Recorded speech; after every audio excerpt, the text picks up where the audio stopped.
හැබැයි දැන් පොඩි ව්‍යාපාරිකයාත් වැට් බද්දට යටත් වෙනවා. මෙච්චර කල් ලංකාවේ වැට් කියන බදු වැට් කියන එකේ තේරුම කියන්න බෑ. value added tax එකතු කළ අගය මත බද්ද. ඒ එකතු කළ අගය මත ගහන බද්ද 18%යි. මේ ගැසට් නිවේදනයෙන් ඇති වෙච්ච වෙනස තමයි ඔයගොල්ලෝ දැනන් ඉන්න මේක.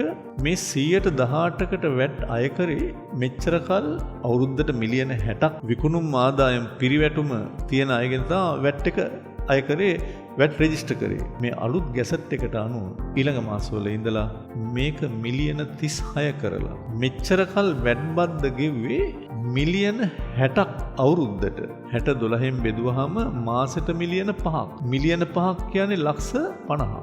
ලක්ෂ 50ක ආදායමක් මාසෙට තියෙන කෙනෙක් වැට් එකට ගෙවන්න ඕනේ 118. දැන් මොකද වෙලා තියෙන්නේ? අවුරුද්දට මිලියන 36යි කියන්නේ 12න් බෙදුවාම මාසෙට මිලියන 3යි.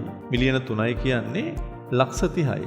මාසෙට ලක්ෂ 30ක ආදායම කියන්නේ දින 30න් බෙදුවාම දවසකට ලක්ෂයයි. කවුරු හරි කෙනෙක් දවසකට එක ලක්ෂයක් හම්බ කරනවා නම් එයා දවසට ලක්ෂයකට ලාභ නෙමෙයි ලක්ෂයක ආදායමක් ලැබුවොත් වැට් රෙජිස්ටර් වෙන්න ඕනේ දැන්. මේක හොඳයිද හොඳ නැද්ද මිනිස්සුන්? හොඳ නෑ.